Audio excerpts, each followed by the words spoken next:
आप खुद से एक सवाल पूछ करके देखिएगा कि आपका जब भी पीरियड स्टार्ट होता है उसके पहले दिन नहीं बल्कि दूसरे या तीसरे दिन आपको ब्लड के क्लॉट भी दिखाई देते हैं।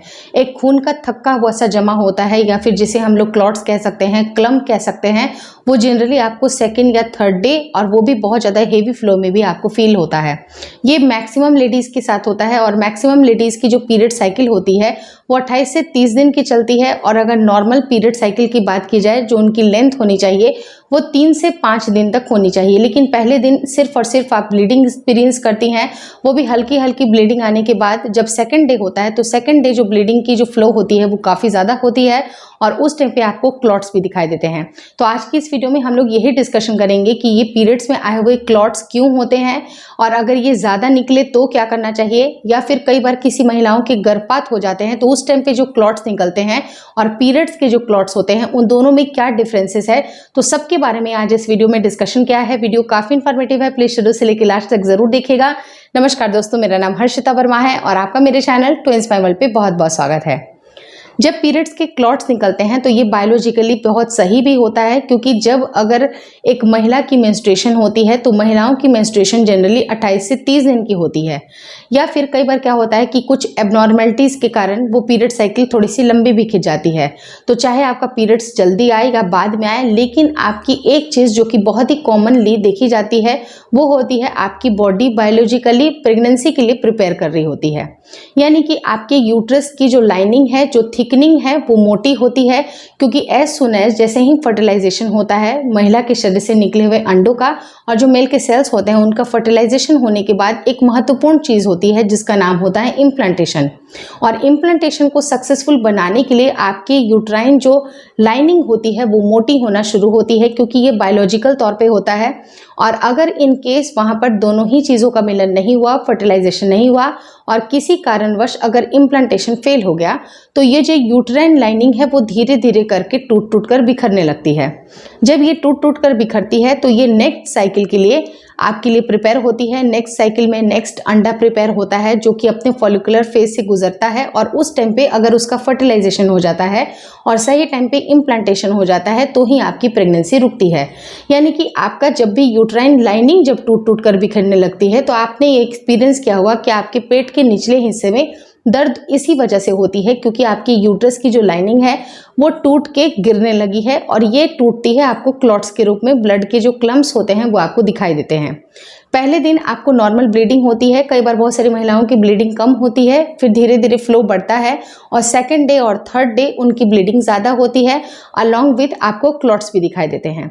लेकिन ये क्लॉट्स अगर नॉर्मल साइज़ के हैं, अगर मान लीजिए कि छोटे छोटे अंगूर के दाने के बराबर हैं, तो ये बिल्कुल नॉर्मल है, इसमें आपको चिंता करने की कोई भी आवश्यकता नहीं है। लेकिन अगर ये क्लॉट्स बड़े साइज़ के आ रहे हैं, बहुत ज़्यादा पेन हो रहा है जो कि एक्सेस हो रहा है, जो कि आपको नॉर्मली अपने पीरियड्स के दौरान ये पेन नहीं होता था, अब ये पेन बहुत ज़्यादा हो रहा है, तो ये कई बार कुछ गंभीर बीमारियों के संकेत हो सकते हैं। तो ऐसे केस में आप अपने गायनेकोलॉजिस्ट से मिलकर बातें कर सकते हैं। अगर बहुत ज़्यादा फ्लो जा रहा है तो उससे आपके ब्लड का लॉस होगा और आप कहीं ना कहीं एनीमिया के शिकार भी हो सकती हैं। तो ऐसे केस में भी आप अपने डॉक्टर से बात करना ज़रूरी समझें।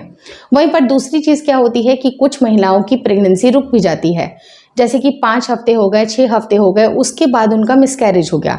तो मिसकैरेज में आए हुए थक्के और जो नॉर्मल पीरियड्स के जो थक्के होते हैं उनमें बहुत बड़ा डिफरेंस ये होता है कि नॉर्मल थक्कों में आपको छोटे छोटे से क्लॉट्स दिखाई देंगे, लेकिन जैसे ही कोई लेडी उनकी गर्भपात हो गई है और उस टाइम पे जब ये थक्के गिरने शुरू हो जाते हैं, अगर आपको लगता है कि थक्के बड़े हैं या नॉर्मल से बिल्कुल अलग आपको दिखाई दे रहे हैं, जैसे कि फॉर एन एग्जाम्पल 6 हफ्ते की जो आपकी गर्भपात होती है वो बिल्कुल जेली जैसी होती है। आपको महसूस होगा कि एक जेली जैसा बिल्कुल चिपचिपा सा अगर डिस्चार्ज आ गया है अलॉन्ग विथ बहुत बड़ा क्लॉट है, जो कि पहले कभी भी आपको ऐसा एक्सपीरियंस नहीं हुआ, तो ये आपकी गर्भपात की निशानी हो सकती है और उस टाइम पे आपको क्रैम्पिंग भी बहुत ज़्यादा फील हो सकती है। कई बार बहुत सारी महिलाओं को वॉमिटिंग या मितली भी आ सकती है, क्योंकि उनके गर्भपात के दौरान ये सारी चीज़ें बिल्कुल कॉमन है। अगर उनको प्रेगनेंसी के सिम्टम दिखने शुरू हो गए थे, जैसे नोजिया, वॉमिटिंग भी आ गई थी, उनको चक्कर भी आ गए थे और अचानक से गर्भपात हो गया, तो गर्भपात के बाद आपको ये सिम्टम भी दिखाई नहीं देंगे और साथ ही साथ ब्लड का लॉस बहुत ज़्यादा होगा। एक और एग्जाम्पल मैं आपको बताती हूँ कि किसी भी लेडी का गर्भपात अगर 8वें हफ्ते में होता है और उस टाइम पे भी बच्चा अगर बहुत ज़्यादा विकासशील है, उसकी विकास काफ़ी अच्छे से हो गई, तो छोटे छोटे से आपको हल्के फुल्के आपको बहुत अच्छी तरह से पहचाना तो मुश्किल होता है कि गर्भ में, क्योंकि गर्भ बहुत छोटा होता है। आप समझ सकते हैं कि एक सेम के बीज के बराबर होता है, लेकिन उसके साथ ही साथ अगर आपको पानी नुमा एक थैली जैसा दिखाई देता है तो वो आपका कहीं ना कहीं एमनियोटिक सैक है और वो चीज़ें आपको क्लियरली विजिबल होंगी। तो ये सारी चीज़ें अगर आपको दिखाई देती हैं तो डेफिनेटली ये आपका गर्भपात की निशानी है। लेकिन वहीं पर अगर जब महिलाओं के 12 या 14 हफ्ते पे अगर उनकी जो डिस्कार्ड हो जाती है, प्रेगनेंसी अगर नहीं रुकती है, तो उस टाइम पे बहुत ही क्लियरली विजिबल होता है कि बच्चे के छोटे छोटे हाथ पैर वगैरह भी पता चलने लगता है कि ये सब कुछ वहाँ पर क्लियरली विजिबल होता है, जो कि एक बहुत ही ख़राब सिचुएशन होती है, जो कि एक प्रेग्नेंट महिला जो कई बार वो अपने एक्सपीरियंस कर रही होती हैं कि उनकी प्रेगनेंसी रुकने वाली है, उनकी प्रेगनेंसी हो रही है, और ऐसे केस में अगर ये सारी चीज़ें दिखती हैं तो वो भावनात्मक रूप से भी काफ़ी ज़्यादा कमज़ोर हो जाती हैं, क्योंकि सिर्फ फिजिकल चेंजेस ही नहीं बल्कि और भी चीज़ें चेंजेस आते हैं जो कि आपके मानसिक तौर पर आपके ऊपर अफेक्ट करती हैं। तो वो चीज़ें होती हैं कि उस टाइम पर उनको बहुत ज़्यादा अफसोस लगता है कि ये प्रेगनेंसी उनकी डिस्कार्ड हो गई है, साथ ही साथ ब्लड का लॉस भी बहुत ज़्यादा होता है और आपको क्रैम्पिंग काफ़ी ज़्यादा हो सकती है। और ब्लड का लॉस इतना ज़्यादा होता है कि करीब 2 हफ्ते तक भी आपका पीरियड्स जैसा डिस्कार्ड होते रहेगा, ब्लड निकलते रहेंगे, जो कि बिल्कुल नॉर्मल सी बात है। लेकिन ऐसे केस में आपको अपनी डॉक्टर से मिलने की आवश्यकता है, क्योंकि कई बार क्या होता है कि कुछ अंश अगर बच्चे के आपके गर्भ में रह जाते हैं जिसकी ज़रूरत आपके शरीर को नहीं होती है, तो बाद में जाके वो टॉक्सिन्स बन जाता है। तो आपको ये देखने की ज़रूरत है, वो डॉक्टर से बात करने की ज़रूरत है कि उसको कैसे पूरी तरह से आउट करने की आवश्यकता है। और आपका जब भी गर्भपात अगर इस तरह की हो जाती है, अप्रिय घटना आपके साथ हो जाती है, तो अपने आप को संभालने की भी आवश्यकता है। आप ये बिल्कुल ना सोचें कि आपके साथ जो चीज़ें हुई हैं ये बार बार होगा, तो अगर ये बार बार होती है उसमें भी कुछ ना कुछ बायोलॉजिकल कंडीशंस होते हैं, कुछ मेडिकल कंडीशंस इन्वॉल्व होते हैं, जिसकी वजह से भी आपका बार बार गर्भपात होता है। कई बार आपके ब्लड के भी जो सैंपल्स होते हैं वो मैच नहीं करते हैं, RH फैक्टर वगैरह भी बहुत ज़्यादा इसके ऊपर डिपेंड करता है। तो सबसे इंपॉर्टेंट चीज़ क्या होती है कि आप अपने डॉक्टर से मिलकर ही प्रेगनेंसी की प्लानिंग करें। अगर बार बार प्रेगनेंसी की प्लानिंग कर रहे हैं और ये डिस्कार्ड हो जा रही है, फेल हो जा रही है, तो आपको अच्छा स्टेप लेने की ज़रूरत है। पूरी जांच कराने के बाद ही आप प्रेगनेंसी की शुरुआत करें। वहीं पर रही कि अगर ये आपके साथ पहली बार हो रहा है तो आपको संभलने की ज़रूरत है, और बाकी जो नेक्स्ट प्लानिंग आप करेंगे डॉक्टर से मिलकर करेंगे। और ज़रूरी मल्टीविटामिन आपको ज़रूर लेना चाहिए, जिसमें कि फोलिक एसिड होना चाहिए, आयरन की, कैल्शियम की टैबलेट होनी चाहिए, जिससे कि आपके शरीर में प्रॉपर न्यूट्रिशन रहेगा। आपकी शरीर इतनी हील हो जाएगी तब आप नेक्स्ट प्रेगनेंसी के बारे में सोच सकते हैं।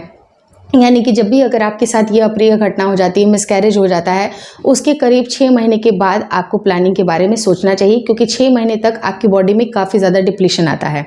और अगर आप 6 महीने नहीं रुकना चाहते हैं तो बेसिकली 4 महीने आपको शॉर्ट रुकना ही चाहिए, क्योंकि उससे आपकी बॉडी की हीलिंग काफ़ी अच्छी होती है। जितना अच्छा बॉडी हील करेगी, आपकी बॉडी में सारे न्यूट्रिएंट अगर इंटैक्ट होंगे, सही टाइम पे आप अपने डाइट का ख्याल रख रहे हैं, नॉर्मल आपकी एक्टिविटीज़ बिल्कुल नॉर्मल हो गई है, तो ही आप अपनी प्रेगनेंसी के बारे में सोचें। और आप ये बिल्कुल ना सोचें कि अभी आपके साथ ये अप्रिय घटना हो गई है तो बार बार ये सारी चीज़ें होंगी।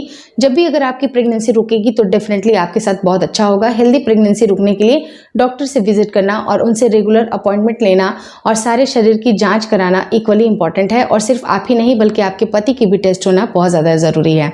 होपफुली आपको ये वीडियो काफ़ी अच्छी लगी। अगर पसंद आया, समझाने का तरीका अच्छा लगा तो प्लीज़ लाइक कर दीजिएगा। चैनल पे नए हैं तो चैनल को ज़रूर शेयर और सब्सक्राइब करें, और मुझे इंस्टाग्राम पे और फेसबुक का जो मेरा पेज है उसको लाइक और शेयर करना बिल्कुल ना भूलें। Thank you so much for watching Twins By world.